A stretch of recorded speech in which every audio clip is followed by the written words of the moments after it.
Hello and welcome to the Entrepreneur's Inner Game podcast.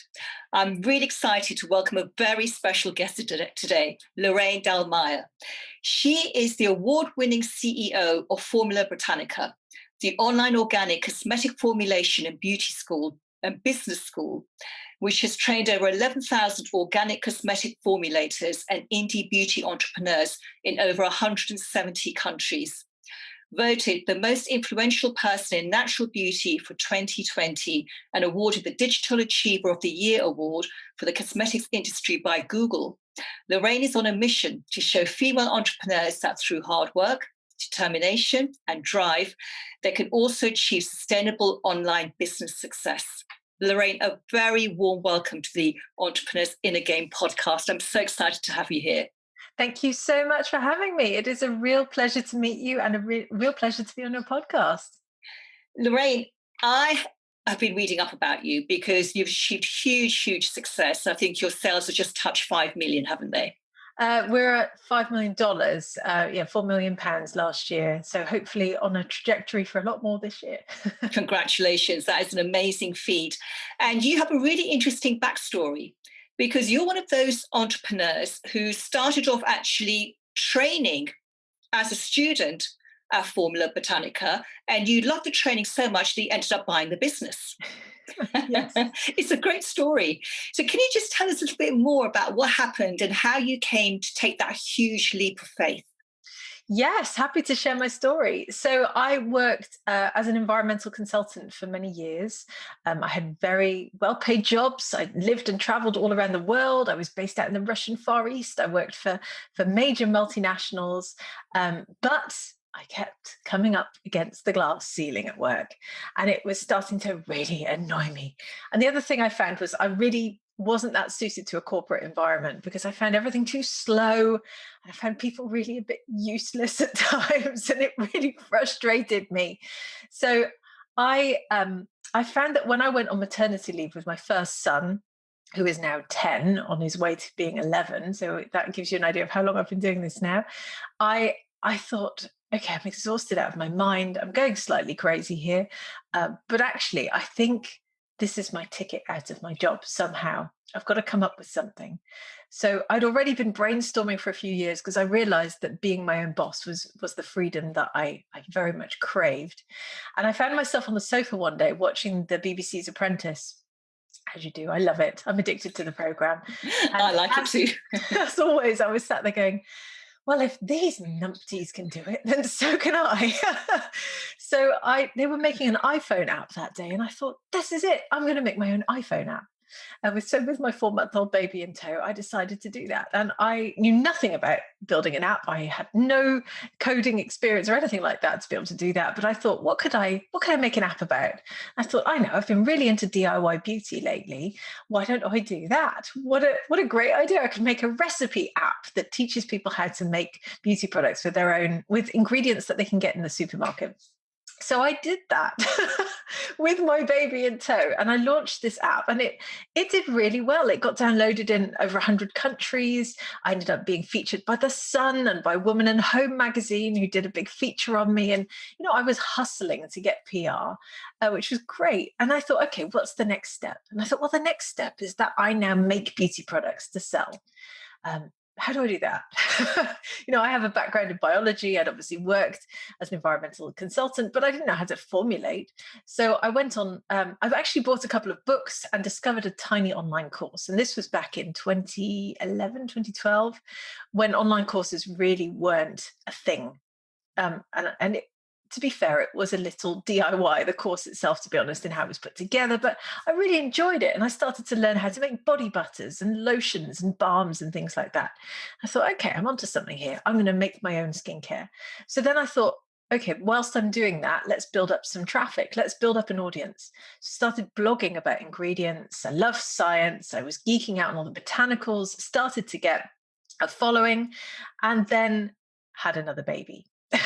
And realized hang on a minute, I'm in this tiny house here with my toddler and my baby. I'm not sure that I can really fit in a skincare brand around this. And at that point, I had the opportunity to take over Formula Botanica. It was a one-woman side hustle. It was not even a full-time job for one person. So that was very much how I purchased the school. This is my hobby. This is my side hustle. Then went back from maternity leave and found myself ghosted in the workplace. And that really cemented my decision for me. I'd worked there for 7 years, I had so much responsibility, was responsible for delivering, £1 million projects, and suddenly found myself stuffed in the attic with nothing to do at work. And I thought, I've got to get out of here. So I threw myself into digital marketing, threw myself into making my business more than a side hustle. And within 4 months, I'd quit. And that was the start of a very exciting journey. Amazing. And through all of this, you were taking action. You decided to create your app. You did it even though you had a very young child. Then you decided you wanted to be featured in national media, so you made that happen. You took a lot of action. And this, for me, this is the difference between being very successful and thinking about something but not actually making it happen. So what is it about you that makes you implement? Good question.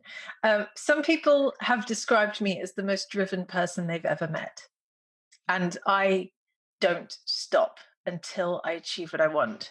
So to give you one small example is I don't procrastinate. It's just not something that features in my world. I don't sit here and stare at websites for hours. I am driven to make things happen. Now, I'm driven to make things happen because I want to prove myself and because I want to achieve something with them. But I think that is something that is so deeply within me that you'll never be able to take that away. And I do that with absolutely everything I do, be that a hobby, be that, planting up a garden, it doesn't matter. I am driven to make it a success. And I don't do things by halves, because if you're going to put yourself into this, if you're going to quit your job after maternity leave with a baby and a toddler in tow, you got to make it a success.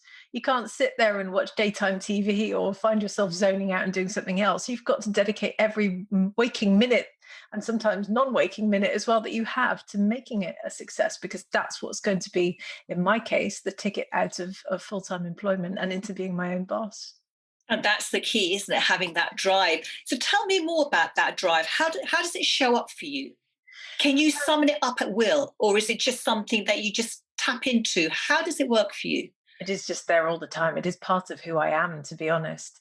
I mean, part of it is driven by the way that I entered the workplace as well. I was like this from quite a young age. If we want to delve into my childhood, I was bullied at primary school because I grew up in the Netherlands, and as you can probably tell from my accent, I sound British, but I'm actually half British, half Dutch. I have a Dutch father, English mother, and so I grew up in Holland, speaking Dutch at school and speaking English at home with my parents. So I was always slightly different, and I got bullied for that. And I remember when I went to secondary school, I vividly remember sitting there thinking, I am not going to let that happen again. Things are going to be different from now on. And it was like a switch flicked inside of me at the age of 12. And I said, right, that's it. And it never happened again at that point. And from that point onwards, I was driven to just turn everything I could into a success. But obviously entering the corporate world, the corporate environment, with all my qualifications and everything I could bring to it, I was still very much told, you're too young, you're too inexperienced, you're a bit scary, you're intimidating, you're quite aggressive, Lorraine. Can you tone that down in the workplace? And when you get told that a lot of times, there are two things you can do. You can either go, oh, I need to tone it down. And I did for a while. Or you can go, you know what? You can all just go and take a flying leap. I am who I am. And actually, I can help you achieve these fantastic goals that your business wants to achieve. And I took that tack. And that was really what drove me in the end to leave, because I thought I have so much to contribute and I'm not being given the opportunities here that I crave in order to demonstrate that. So you know what? I'm going to do it for myself. And that's really where it all began, I suppose, the story of my entrepreneurship. Amazing. And what advice would you give to anyone who's listening, who thinks, I don't have that get up and go, I don't have that drive yet, I haven't connected with it? How can they become more driven and have that focus to grow their business? you've got to find something. You've got to find the hook, really. I mean, for me, it's proving myself, but it's also providing for my children. I have an 8 and a 10-year-old. I have a partner. I have a family. I want to make sure that they are provided for. We retired my partner a few years ago. I am the person who makes the money in the family. That drives me too. I'm also driven by showing my children what it means to be a woman who works, what it means to run your own business, what it means to be an entrepreneur, so that they take these messages with them. My parents were entrepreneurs, and I learned so much just from watching them and watching the way that they position themselves in the world and sort of said, we can make our own money for ourselves. We're not reliant on other people to do that. So I have lots of things that drive me, and everyone will have something in them that drives them. And you've just got to really think about, and what is it that will get you out of bed in the morning? What is it that lights you up? What sort of change do you want to make in the world with whatever product or service that you might have? And it might take some time to discover that, but everyone has that within them somewhere. I'm absolutely convinced of that. You've just got to figure it out for yourself. Yeah, and that's a really key part, isn't it? Because it's so easy to think, well, that just needs a bit too much effort. I'll do it tomorrow, etc. But when you have that big why, it just drives everything, and you just seem to have it, and you found it at a very early age. Mm. What do you think is the main reason why so many entrepreneurs struggle with their online businesses? Oh, I think there are many. Firstly, I think the two main things I see is consistency. People really struggle to be consistent and keep showing up and keep doing the same thing day in, day out, because realistically, that is what you have to do in order for your business to be a success. And I find it fascinating when I watch people start a social account or start a blog or start a YouTube channel. And I just know that 3 months down the line, it will have tailed off. And I find that such a crying shame, because once you start something, you have to stick with it. You're not going to have a million viewers in the beginning. No one does. But for instance, if we take blogging as an example, I mean, I was an early adopter of the internet as well. I sort of convinced my parents, convinced is maybe a mild word, but I convinced them that we should get the internet in 1995 in the Netherlands. No one had the That is early. and so I said, I think we should get this. So we did. And I taught myself HTML because I was fascinated by it. I learned how to design websites when I was 15 years old. I started blogging at quite a young age. That's a whole separate story, got me into a whole world of trouble. We won't talk about that now. But I We'll love talk about that on another interview. exactly. I love creating content. And so the moment I took over Formula Botanica, I looked at our blog. There were 3 blog posts on there. I didn't really like any of them, but I thought, okay, we'll leave them up because content is content. And I started blogging. And, at the beginning, it was every fortnight. And then after about 6 months, it became every week. And that has become a firm rule in my business. We put out a piece of content every week. And in the beginning, I was getting 1,000 hits a month on the website. Now we get 500,000 page views a month. That's after over 7 years. So you can see how that consistency of showing up every single day or every single week in this particular example, it just pays off. So you mustn't give up. You have to keep going.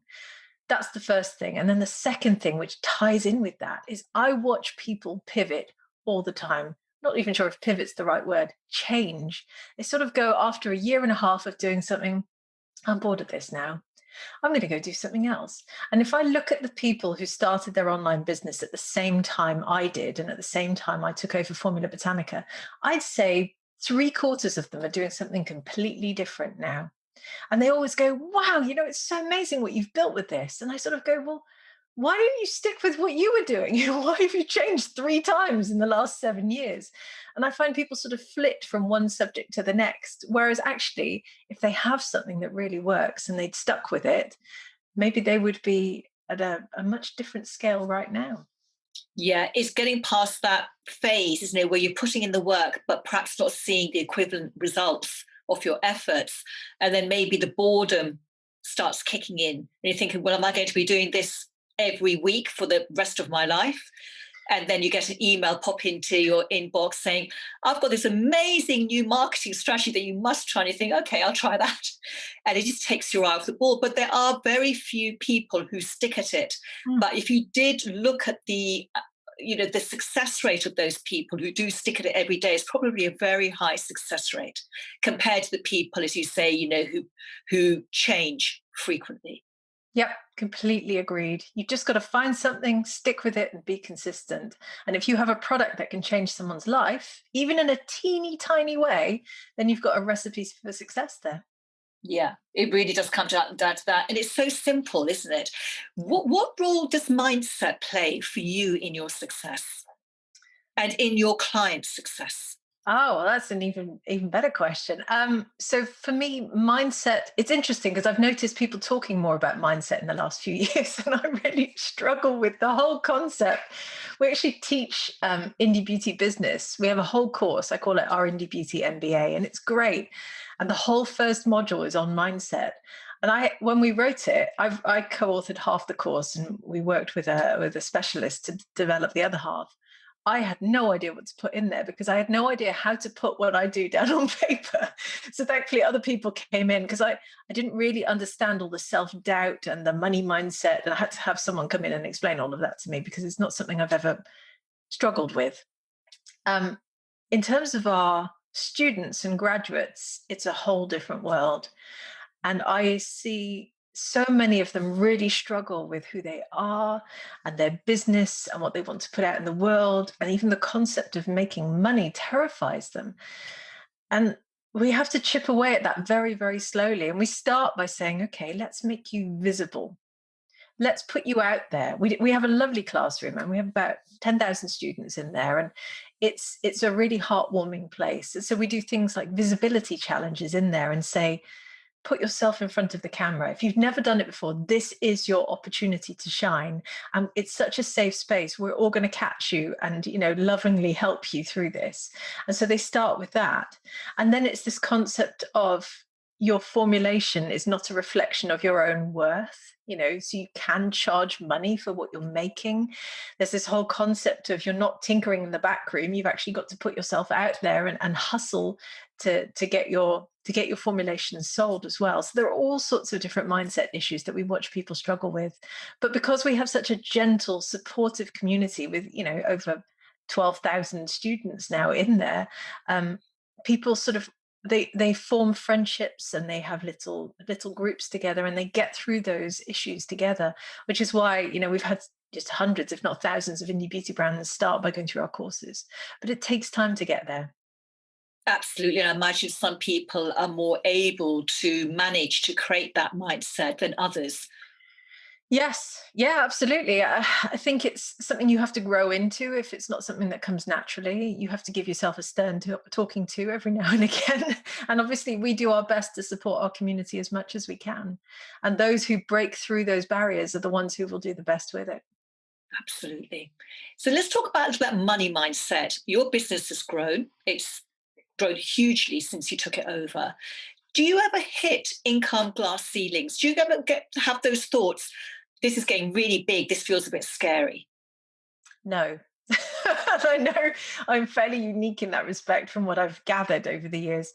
I'm not scared of making money. I really enjoy making money. It brings me a lot of satisfaction. I'm not so good at spending it, I will add. I'm not a prolific spender, but it's just something that I don't know, it doesn't terrify me at all. Whereas I've watched so many people around me over the years go and say things like, oh, I made an entire year's salary in one day. Who am I to do this? What about all these people out there who can't do that? And I sort of think, but you're making an impact on the world. And the other thing I really take from this, which is something I didn't realize in the beginning, because of course you don't go into a business like this thinking I'm going to be making millions in years, is I realized that the money that we earn in the business, and it is we, because I have 40 staff now, and there's a lot of people running it with me, that money supports their livelihoods. That money supports all of the contractors that I've hired over the years. I've had people come to me and say, I managed to register my limited company because of you. I've become VAT registered because of you. Actually, I'm not sure that's something to celebrate, but Yes. I've been able to hire my first member of staff because of you. And so it has a ripple effect. Not only are we helping people create indie beauty brands all over the world, but we're also providing well, providing a livelihood for dozens of people. And that is very special, actually. And then on top of all of that, and I watch a lot of people sort of say, I give away all my profits to charity. We clearly don't do that. But I also can support charities. I mean, we are the biggest corporate donor for a very well known UK charity called Plant Life, who speak up for wild plants and do lots of biodiversity conservation projects. I feel very proud that we can do that. So making money is an awesome thing because you can have an amazing impact around the world with it. Um, Again, I took that from my parents. As I said, they started their own business when I was 8, from our spare bedroom, and their goal was always to become financially independent and retire early. And they did. They retired when they were in their early 50s, and I was in my second year of university. And it was incredible to watch them go through that journey. So making money has never scared me, but I understand that it is quite scary if you've not come into it with that mindset of I can make money and there's nothing wrong with that. And where did you get that money mindset from? Well, as I said, I think it's my parents. That's all I can take from it, Did they really. ever say anything to you around this, or was it just something that you absorbed watching them? I think so. I'm an only child, slightly precocious, as you can probably tell. And they would travel around the world. They would go to conferences for work. I would go with them. Even when I was young, I'd just be sat in the corner reading. I'd be in business meetings with them. It was no big deal. And they started to do really well for themselves. So we traveled a lot. Yeah, it was amazing, really. And so I was never scared of having money. But then also when I when I left university and I started to get my first jobs, actually one of the first jobs I got at the age of 25 was for a major oil and gas company, as I said, in the Russian Far East, and I was on a six-figure salary by that age, which is quite phenomenal. I mean, I was Mm, wowed by it. Obviously, you have absolutely. no dependents, you have no mortgage, you have no nothing. It's just all totting up in the bank. So I've always really enjoyed earning money, and I've carried that on into my business. Wonderful. And how do you get over setbacks? I'm always interested how very established, successful entrepreneurs deal with setbacks, because resilience for me is one of the biggest qualities that we can nurture as entrepreneurs, because it's just a roller coaster, isn't it? It is. Yes. How do you deal with it? In lots of different ways. I go and howl at the moon for a while sometimes, which is where I found myself yesterday, actually, just sort of ranting around the house going, ah. In fact, my partner found me on the floor next to the cat for a while. I just don't want to anymore. Um, but you have to let it all out. And then what I tend to do is I build processes and systems. I'm a prolific systems builder, which again is something I've always done very naturally. And if something goes wrong, I will build the system to prevent it from happening again. And I've done that consistently throughout the business time and time again. So what's happened once has not happened twice. And that is incredibly important to me because if I've been through hell once, I really don't want to go through it again. So yeah, it's about building systems to prevent it from happening again, educating the people in my team to make sure that they know how to run those systems, and then just moving on. Because I do realize that it's not all going to be ups. There are going to be downs as well. And when I started my own business, someone said to me, "You're going to experience the highest highs and the lowest lows." And he was absolutely right, but those highs are incredible. And then you realize you wouldn't get them anywhere else unless you ran your own business. So yeah, I howl at the moon and then I go and build some systems. So you don't repeat that same pattern again, because that's a waste of time having to deal with it more than once, isn't it? Yes. No one wants that in their life. And I certainly don't want to go through some of those situations ever again. And how do you juggle your work life balance? I imagine building a big business, having all those students, having a big team, you're running everything, and you've got young family. How do you manage to juggle them? Does one suffer at the expense of the other? Um, well, I have mother's guilt, which I Don't we think all? I'm guilty when I feel guilty when I'm working on my business. I feel guilty when I'm not. You can't win really. I work from home and always have done. My children are here. In fact, my son, I picked him up from school earlier. He wasn't feeling well. He's here. He understands that if he's not feeling well, he can just come in. I drop what I'm doing for them. I struggle to juggle it, but I've just had that conversation with my partner because obviously we retired him so he could do the homeschooling during lockdown. He drops them off in the morning. I have a golden rule that I drop what I'm doing and go and pick them up in the afternoon, and then I will go back to work. But they understand that this is just something that mummy is doing right now. And there will come a point that I do exit. I don't know when that point will be, but I will exit at some point. And they know that will happen as well. I think, yeah, being perfectly honest, this concept of work life balance, when you really throw yourself into your own business and are really driven to make it a success, I'm not sure it fully exists. And I've realized quite recently that the business is me and I am the business. It is absolutely part of my DNA at the moment, and it will be until the day that I step out of it. And even then, I will obviously struggle to sort of wave goodbye to it completely. But it is just inherently part of me at the moment, and that means I just have to ride with it. And I enjoy it, and I don't. It's just, yeah, it's just part of life right now, to be perfectly honest. So I do spend a lot of time with my family. I do spend a lot of time with my business, and I do try and do other things as well when I get the opportunity. And I just roll with it. And I'm imagining because you have these systems, you don't procrastinate, you're very efficient with your time. And when you're very efficient with your time, you can make time for everything. Yes, I will say I do the work of about three people, maybe slightly more. In fact, one of our members of staff left a couple of weeks ago. I just had to assimilate her job. I mean, she was doing it 7 days a week. I do it in one and a half. I just work extremely fast, and that's something I have to do. Um, I would like it to not be like that. I would like to work part time if I can, but I know what my goal is, so I'm working towards that now. Yeah. What's the secret of working so efficiently? Planning. I worked as a project manager and a project planner for many years, so it comes very naturally to me. Checklists. I live for a good checklist.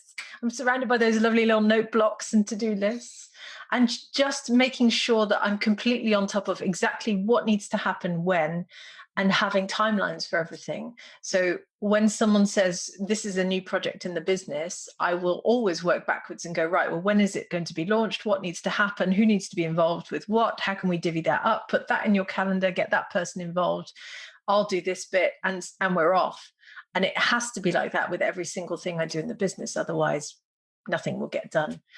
So project management is a big, big part of how I work. And I think any entrepreneur really wanting to be successful needs to have some basic project management skills. If you don't have them, they're easy to learn. So I'd say that's the best place to start. That's a great tip, isn't it, for anyone running their online business? So they don't waste time, they get things done, gives them time to do things outside of their business. Exactly. Looking back over the phenomenal success you've had in the last 7 years or so, what's the one thing you would do differently? I would tell myself that my business wasn't a hobby. So, as you can imagine, let's think back 7 years ago when the transaction with Formula Botanica was completed. There I am with my 8-month-old baby and my 3-year-old toddler, breastfeeding, not sleeping at night, not going to sleep at night for several more years, and very much being on maternity leave, having a stable job to go back to that I'd been in for years. You can imagine that everyone sort of went, oh, it's a nice little hobby for you on the side, Lorraine. And that's how everyone treated it. So that's how I started to treat it as well. And I remember saying to my partner, right, I'm done here in my day job. I quit. I'm off. I'm going to do my own thing. I'm going to turn Formula Botanica into a success. And he sort of went, are you sure you should be doing that? Don't you think maybe spend a year doing both, see how you get on? I went, nope, that's it. If it doesn't work out, I'm sure I could pick up a job somewhere else. It'll all be fine. A bit blasé about it. But had I gone into it not thinking this is my side hustle, I would have treated it very differently from the beginning. And it took me a while to catch up with that poor mindset that I had at the time, because it wasn't a hobby. It wasn't a side hustle. This was my business. And that business now, turns over millions a year. It employs 40 people. It's retired my partner. We've been able to buy our dream home. We have financial freedom. That is not a hobby. And I wish I'd realized that much sooner. Yeah, and there's a big difference in how you perceive it as a business or as a hobby, because that's how you treat it. That's how much time and energy you give to it. Yeah. I used to say to people, this is my hobby business. That's how much I internalize those words. This isn't a hobby business. This is a serious entity. We're in the top 10% of financially profitable companies in the UK. It's incredible. So yeah, we're not a hobby. Yeah, and once you flick that switch and make that decision that this is my business, then you start looking at a completely different way and start taking completely different action as well. It's making that commitment to yourself. I'm going to grow this business and make it a success. And when you make that commitment, that decision, then you take everything else out of the picture. You're just looking at that one commitment, Yes. which actually makes life much simpler as well, doesn't it? Yes, absolutely. And it also means you can tell everyone around you what your plan is. And it means that you can sort of bat down the naysayers, because everyone will have those in the beginning when you're first starting out, because no one knows where your business is going to go. But you have the power to take it to, yeah, great heights. Extraordinary heights. There is actually no limit, as you're finding out. Yeah. Thank you, Lorraine. It's been amazing listening to you. How can our listeners and our viewers find out more about you and the incredible work that you do? Well, thank you very much, first of all, for having me. It's been really lovely to Oh, it's been an absolute pleasure. So we're at Formula Botanica. Formulabotanica.com, first of all, is the website. And we have a free online formulation course on there for anyone who wants to work with organics and botanicals. We're also on every single platform at Formula Botanica. And you can also follow me on Instagram at Lorraine Dallmeier. And I have my own Facebook page as well. And I often talk on there about being an entrepreneur and what it's like to run the business. So please come and follow me there. Amazing. And I'm not someone who's going to start my own skincare range, I'll be very honest. But I have gone onto your free training on your website and I've just been devouring it. It's amazing. So for anyone, even if you think you're not going to start formulating your own skincare or haircare products, I would highly encourage you to go along to Lorraine's website and have a look at the wonderful free training, because it's not just the fact that it's about such a great subject and you simplify it. It's the way you present it is so clear and wonderful. It's a masterclass in doing online training. So I would encourage everyone to go and take a look. Lorraine, thank you so much for being here and sharing your wisdom about mindset. It's been absolutely mind-blowing. Thank you, everyone who's been here, watching, listening. I hope you've got a ton of value from this. Until next time, bye-bye for now. Bye.